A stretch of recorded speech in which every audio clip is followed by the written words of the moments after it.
What's up guys, this is Wenzes. Welcome back to my channel where we talk about personal development for INFJs and how to create an epic life on your terms. Today we're talking about why so many INFJs, maybe you too, feel like something is missing in your life and why you can't be happy. Of course, this is something that happens to other personality types as well, but we are very much aware of it. It's something that comes up in our mind over and over again. We question it, we ask ourselves, and it's really hard for us to really just accept the fact that our life sucks. And the truth is, you don't have to accept it. Trust me, you have to change your perspective a little bit, but there's a reason why so many INFJs feel this way. There's a great way we can approach this and change the narrative, and you can feel happy and fulfilled. I can tell you this, I can promise you this. I've seen it with a lot of people I've worked with. So before we get started, I want to remind you, if you want to take the next step in creating your INFJ epic life and you want my help with it and work with me privately, all the information you find below. So I'm gonna come straight to the chase. There are two reasons why this happens to INFJs. Number one is the fact that we need a lot of freedom. Meaning, with every situation we're put in where there is some kind of structure already there, which doesn't align with who we want to be, we cannot really go and create the life we want. So the more structured your work is, the more structured your friend group is, the more something already exists that doesn't work with who you want to be, you'll always feel like something is lacking. A week ago, I had a video come out with Marco, who's a psychologist, and we talked about habits. And I was really curious to understand and ask him how it works that we get those rushes of happiness. How do we feel happy? What is necessary to get there? And he explained to me that the most important thing is that we do have goals, that we create something that makes us feel we're accomplished. But as INFJs, these goals have to be very particular. We cannot just say, oh, I want to make $5,000 next month, or oh, I want to make a career, or I want to improve my Instagram followers. Whatever like those superficial things are that we just don't care about. For us, our goals and our values are different based on the way our functional stack is set up, right? So if you have those things going on in your life, and on top of everything, the way you feel more accomplished is, am I able to be put in a situation that is unknown to me and create a structure out of it that makes sense from a perspective of where my vision is going, that makes sense from a perspective of what I'm able to actually manifest. And manifest is not like some esoteric thing where you think of law of attraction, you sit on your couch and you just imagine it. Manifesting means making something real, having a vision about something and then putting it into action and seeing it happen in the real world. We as INFJs are in this very specific situation that it's really hard for us to distinguish between what is a vision and what is really reality. Am I actually making progress, or is this really something that's only happening in our mind? This is something where we all need help in. Like, till this day, I am not that naive to feel like, oh, my vision is the only thing that matters, because I cannot distinguish between those two. And this is actually when we get to the second reason why this is such a big thing for us INFJs, and that is that we have experienced happiness throughout our vision. We have seen it. You've been in situations where you meet a person and you feel like, oh, this thing could really hit off, or you have like this idea of a new business or a new venture that could change the world, whatever it is, and you have this glimpse of how it could turn out. And then you get this rush, because in a way you do feel accomplished the moment you have a goal. Because this is how our mind works. We get those hits when we have that vision. As long as it stays a vision, we're not moving forward. If you keep imagining everything from the same perspective and you don't have any more information, you don't make any more progress, the only thing that you're really doing is just reimagining it, you don't get the rush. You don't get it. You always aim to feel the exact same thing you felt before, but you can only feel it that often. So if we as INFJs, on the one hand, need to have an environment where there isn't much structure, because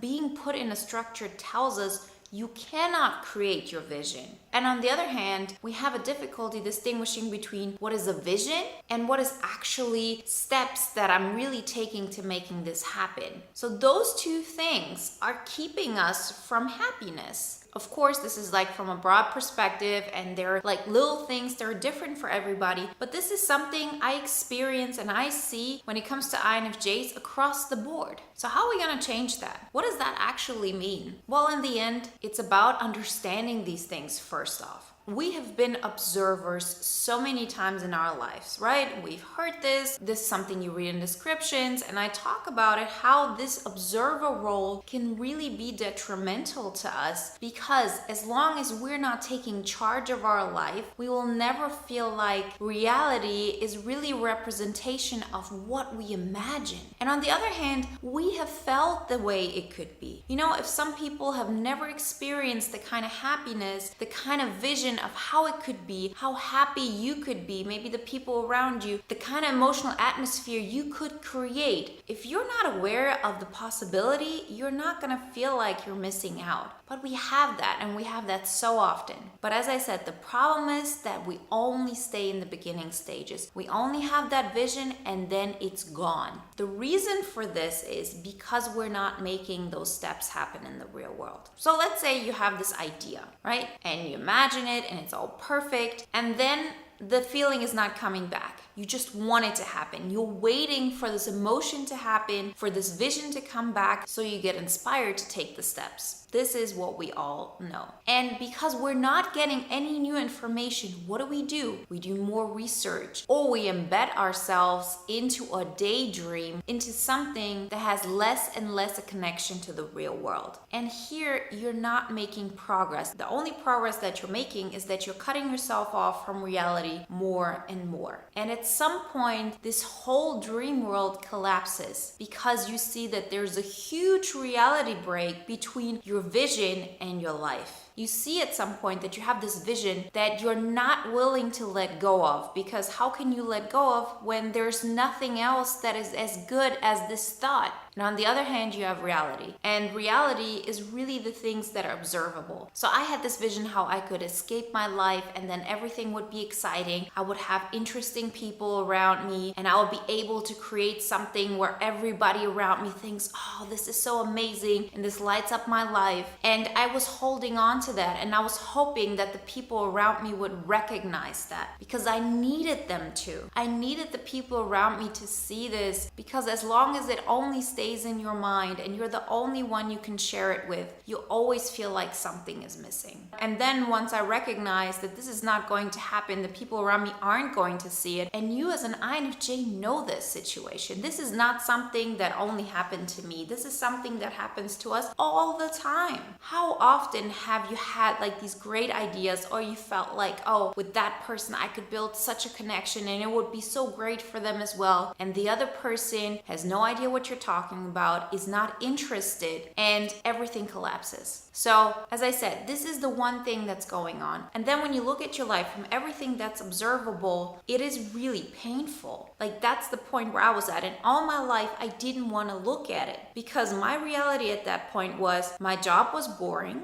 I didn't really feel like my friendships were really exciting. We weren't really doing anything that made me feel full of life. I didn't feel like I had a plan for what's gonna happen in reality. So everything in the real world was dark and hopeless. And because it was this way, I was escaping. And so many people escape. You know, it's not something that only happens to INFJs, but the way we do it very often through our imagination, or we project onto other people that could kind of like pull us out. So the way I recognized I could change this, and this is pretty much the formula of my personal success, of me creating my epic life, because the truth is this, I do feel inspired every day. Yes, I might have a day once a month or something like this where I don't feel all happy and gravy and everything is perfect, but this is really the exception. And I can tell you this from a perspective of somebody who's experienced life where everything was dark and it never felt like there was hope, and it was boring, and I never got excited. And I'm not the only one. I see this over and over again when we work on it. I see people going through the boot camp. I see people that I work with. Like, this thing is for real. So that's why I believe in it so much and I share it with you because I want you to tap into this. We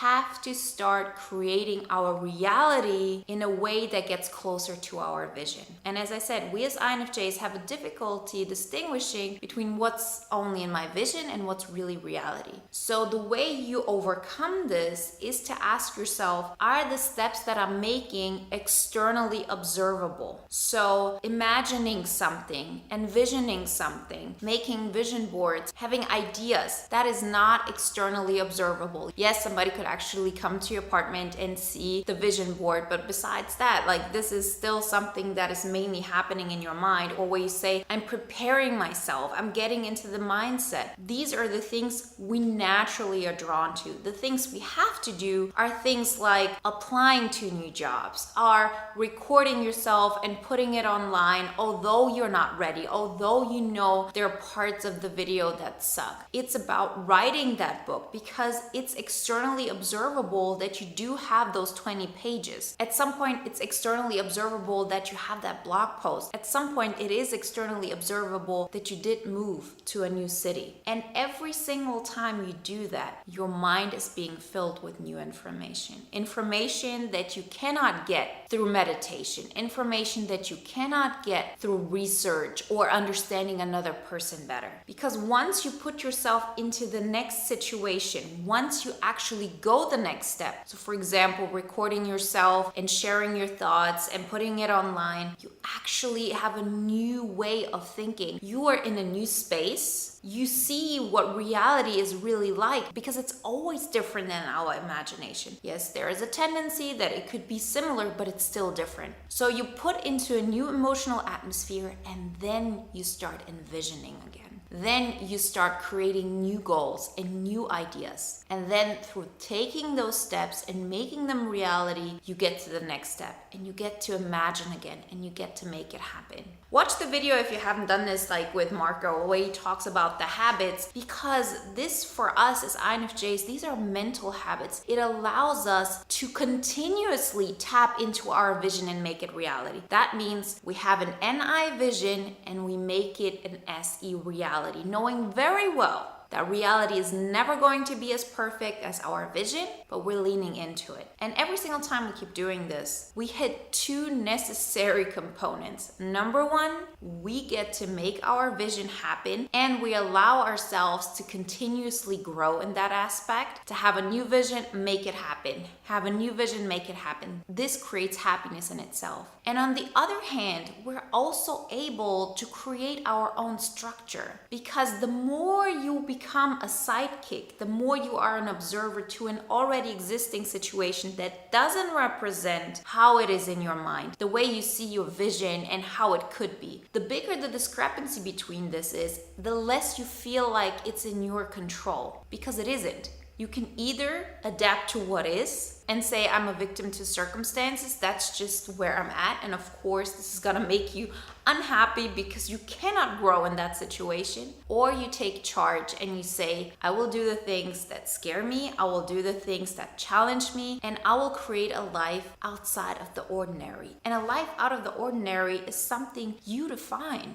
If you wanted to be a shepherd your entire life and you wanted to live in the mountains, but in reality you're a stockbroker on Wall Street, then you're not doing something right. The life out of the ordinary isn't making millions on the stock market. The life out of the ordinary, creating that epic life on your terms, is being that shepherd and saying, I'm the master of my life. I can do whatever I want because this is my life. I do what makes me happy, and what makes me happy is being on that mountain and watching my sheep. That's the truth. You just have to make the steps happen, and you have to make steps in the real world. Always ask yourself, the step that I'm making, is this externally observable? And if it's not, don't stop doing it. It's still great for our mind, but add something that is, and that will make the biggest change. I really hope that helped you and inspired you to take the next step in creating your INFJ epic life. Remember, if you want my help in it, then work with me privately. All the information you find below. And if you want to watch another video now that is in alignment with today's topic, then watch my video on INFJ loneliness. Like always, guys, I wish you a wonderful day, a great week, and I'll talk to you next time. Bye.